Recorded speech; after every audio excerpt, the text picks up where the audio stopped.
All right, so it's the maiden voyage of agricultural hemp. Josh Hendrix, thanks for doing this. Very much appreciated. Thanks for having me as always. So you and I have spoken in the past. We thought that it might be a good idea, right, to start doing these on a regular basis, because you put out this newsletter every week, and you've got folks that are very passionate, right, and really want to be a part of what is happening in terms of agricultural hemp, but aren't necessarily great at reading emails. Is that a fair? That would be very fair. I deal with it in my own household. My fiance will ask me a question that literally will have been in an email the day before, which lets me know that she didn't read her emails. Same thing happens in my professional life at work.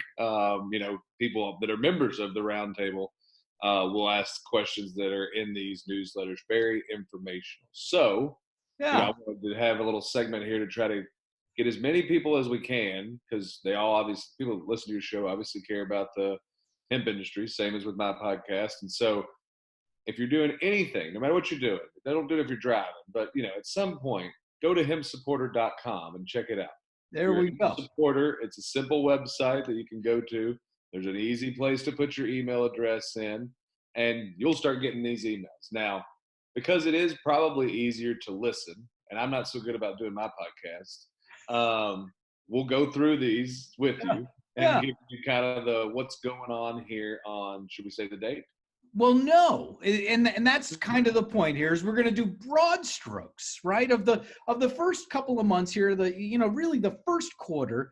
What have been the real tentpole issues? What have been the kind of the main thrusts that really should be paid attention to? And then, of course, if I want to get more detail, I'll get into the weekly newsletters. But for us here, if we're listening on the treadmill or in the car, these bigger thrusts for the beginning of the year, what would they be? What's on the top of your list? Yeah, I mean, I always tell people to do Google alerts, and I do them every morning. I try to see if there's any news updates, CBD, hemp derived, different company, all these different things.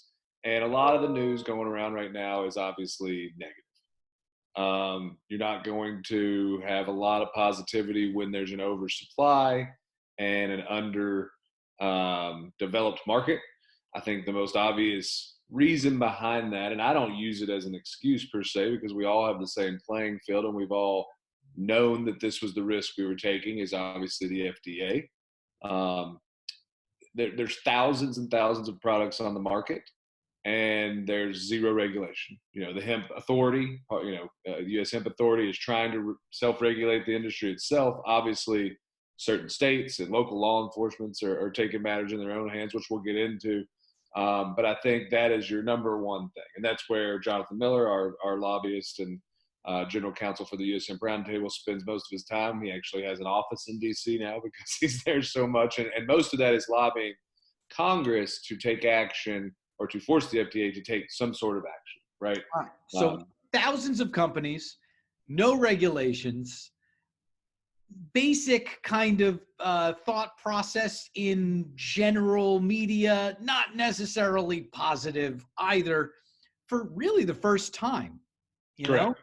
Yeah. I've traveled around giving talks and doing interviews and things like this for years, and being on panels. And part of my spiel not a year and a half ago was, look at Bloomberg, look at CNBC, look at Fox News, look at every business publication out there, New York Times, LA Times, you name it. They were writing all of these hype articles about the CBD boom and the hemp boom and how it was going to revitalize the small farm and all this. And then within the last year, we quickly realized that, hey, that's actually not the case, because there's only so many people in the country that are taking CBD. And it's not necessarily because it's not on every grocery store shelf, right? It's because there's only so many people that trust the cannabis route, or even that half cannabis, whatever you want to call it, route out there. And so, we were doing some numbers, and as a company like CV Sciences, how many acres does it take for us to do X amount in retail sales? And it's not as much as you would think, because there's a lot of CBD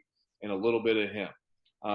Especially with what we're doing now, trying to breed it up higher and things. And so, we looked at the state of Kentucky, and if if half of the, or if the projection, which is about 60% of the planted acres, or of the registered acres, get planted and harvested, and you do the math and you do some degradation because there'll be some failures, etc., and it all actually got extracted, there would be enough milligrams of CBD in the state of Kentucky to supply the current market in the U.S. for the current market. Now you add in every other state, and there's more than enough to supply every adult in the U.S. So that's where you see people wanting to throw it into food, wanting to make it a normalized thing, and that's where kind of there's this cross section, because there is a very clear path for hemp-derived CBD or hemp extracts, Heinz CBD, however you refer to them, to be a dietary supplement. And that's droppers, sprays, soft gels, gummies.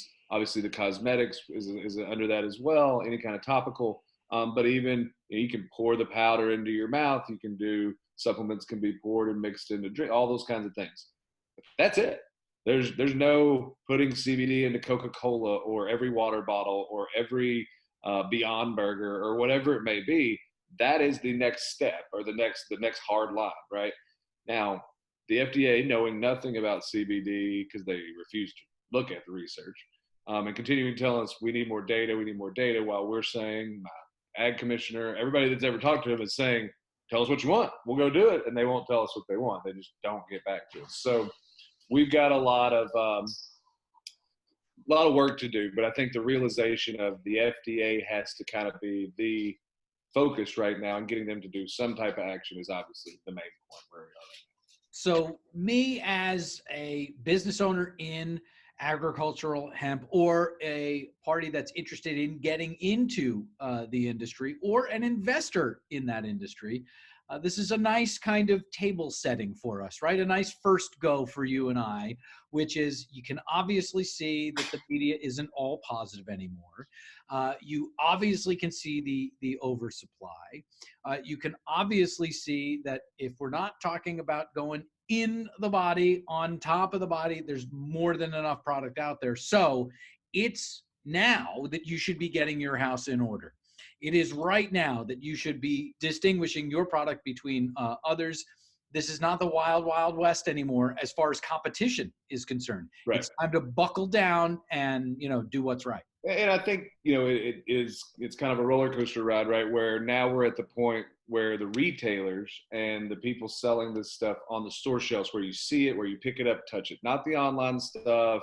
And it's not the stuff in gas station that no one's picking up and touching anyways. But the people that are in the health food stores, or in the women's boutiques, or the golf shop, or wherever they may be that day, picking it up, touching it, it's getting those retailers comfortable, because there is a scare in states like California, where the Department of Health is acting just like we saw Indiana act 2 years ago, where New York has some crazy rules they're trying to come up with, where even states like Kentucky, where we've had the best hemp legislation possible, just this last week, there's talks of introducing a bill that I got to first look at, and immediately called and said, nope, not a chance, because they're trying to say you can't sell CBD as a dietary supplement, which contradicts 48 other states, and all these hemp processors in Kentucky would be, up a creek, quite frankly. So there's, when you talk, kind of like with California, Department of Health, same thing that happened in Indiana, same thing that happens in these state legislators, same thing that happens in Congress, quite frankly. If you're not finger on the pulse, been in this for a couple of years, had people telling you and explaining to you how this all works for a couple of years, you don't really understand.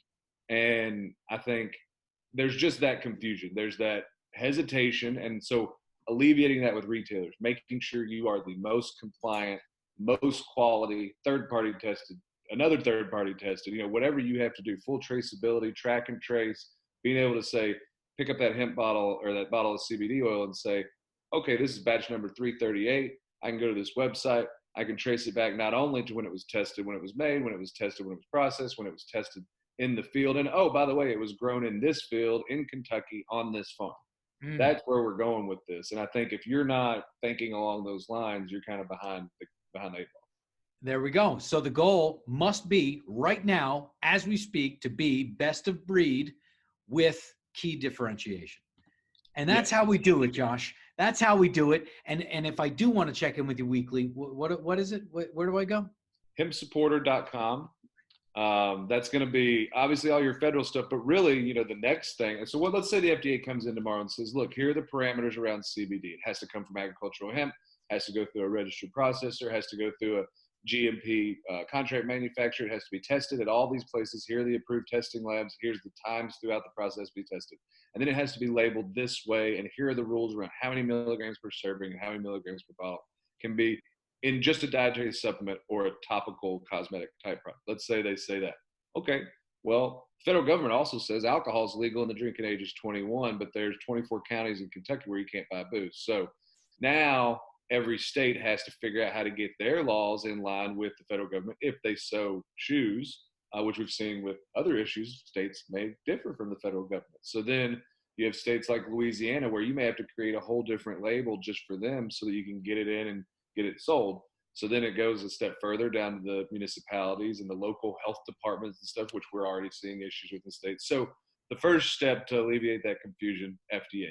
Second issue is if you're in a certain state, there's a lot of issues going on there. So on that same website, you can go to state action. You can click on the map, any state you want. You can find out the latest and greatest news or latest and worst news.